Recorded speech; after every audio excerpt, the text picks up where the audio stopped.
This is an audio guide for the Lind Prize 2023 on the second floor of the Polygon Gallery. My name is Elliott Ramsey, and try to follow along with me as I walk us through the Lind Prize exhibition. The Philip B. Lind Emerging Artist Prize is now in its 7th year and has grown to be one of the foremost prizes in BC for emerging artists. Colleagues, experts, and senior professionals across the arts and culture sector are invited to nominate an artist who's early in their career and showing exceptional promise in the mediums of photography, film, and video. And these are mediums that keep expanding, with artists finding new ways to challenge, use, and reimagine them. So let's take a look at the 7 finalists in this year's Lind Prize.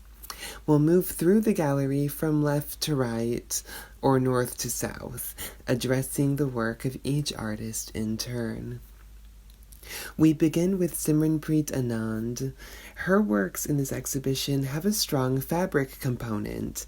In the downward projected video, we see the hands of Simranpreet and her partner constantly folding and unfolding ceremonial fabrics. We can see from the imagery, as well as hear in the soundtrack, that these are cheap, machine-made textiles.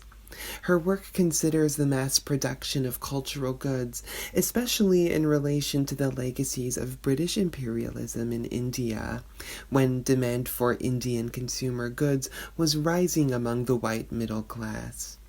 The 3 hanging dhuri rugs, hand-woven by rug makers in India with Simranpreet's instruction and design, show images of packaged Indian food that have been heavily artifacted and pixelated, their origins obscured. Adjacent to Simranpreet's work, on the back wall as well as around the corner, is work by Wei Chen. Made in response to the experience of the COVID-19 pandemic, Wei's self-portraits convey the affects of those complicated times. Listening to the floor envisions the artist's heightened sensitivity to sound during lockdown. The scale of the work, which grows larger as it nears the ground, seems to visualize a crescendo, little noises that can seem so loud when one is on edge. Wei's sensitive hide-and-seek series appear at first to be sumptuous black and white photographs of a garden, but can you spot the artist hiding among the flowers and bushes? Here, Wei considers what it means to be scrutinized and to seek refuge during a time of anti-Asian violence. Across from Hide and Seek are new works by Sydney Gordon. These are gelatin silver prints like Wei's photographs, so the colors in them seem somewhat uncanny. According to Sydney, these prints were made in collaboration with Iona Beach. The artist rubbed the photographic paper in the shallows at low tide, exposing it to natural sunlight and fixing the image with salt water and seaweed found on location. The resulting photograms are like the land depicting itself. They at once evoke an image of wading through shallow, rippling, reflective water, and yet also in some ways resemble aerial photographs taken by plane or satellite of geographic forms. They're complex, and each one is utterly unique. Turning left from Sydney's work and going around the corner, you'll see works by 3 artists in a partially enclosed space with white walls. Moving clockwise, we encounter first the work of Jake Kimball, whose 9 prints spread across 2 perpendicular walls. All works are the same height, but different widths, so they form a sort of visual line. These 2 are self-portraits. Some are found photographs from the artist's childhood, while others are recent and draw from the artist's self-exploration over the years. Jake uses text to layer different possible readings into the works. Depending on how a viewer approaches the words and the images, the interpretation may vary. This series, called Grow Up, considers the artist's own coming of age as indigenous and two-spirit. Jake approaches this work with humor, and from humor he draws power. He shows that it's possible to talk about and even depict difficulty and trauma without feeling subjugated by it.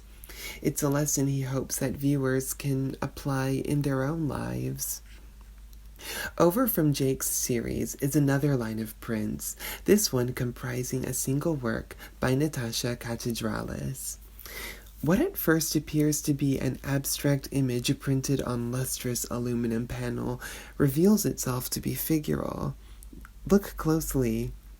Can you see the moldering green grapes? And paired next to them, if we really study the image, familiar shapes start to form.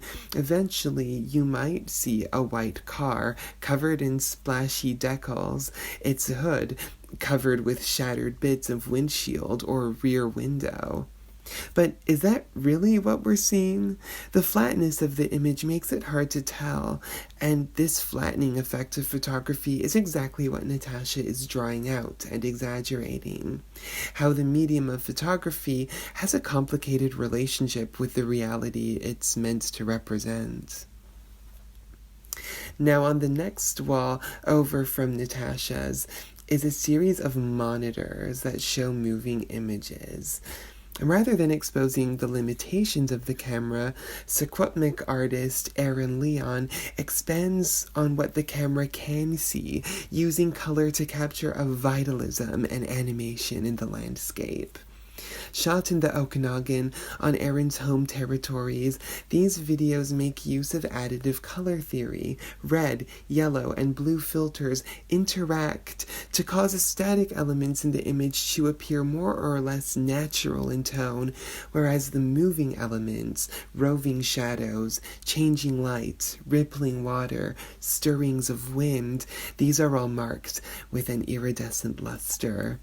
Throughout, we hear the artist's grandmother speaking words in the Secwepemctsin language, words that use a glottal stop, not found in English. Here, Aaron is bringing forward different ways of seeing the land and of speaking about it.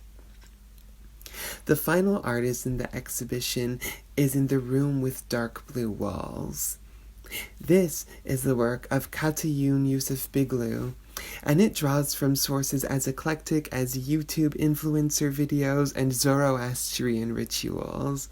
In particular, Katayun was contemplating YouTube videos that are engineered to be very watchable. They're paced, edited, and timed precisely to capture and hold attention. Using the genre of videos about souping up cars, Katayun's ambitious installation is an experiment in reverse engineering.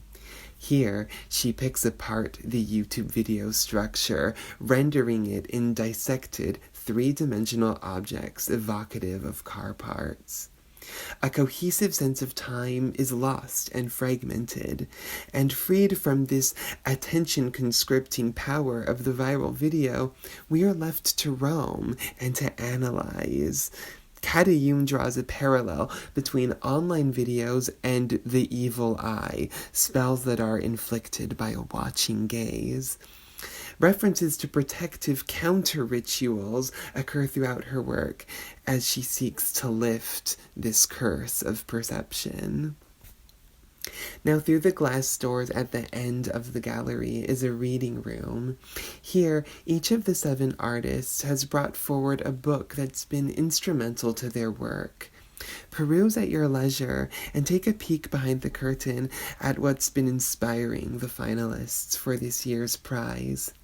And also, stay tuned for the announcement of the prize on the evening of January 26th, when we'll learn which of the artists will be named the winner of the Philip Beland Emerging Artist Prize and receive a cash award of $10,000. Thanks for listening.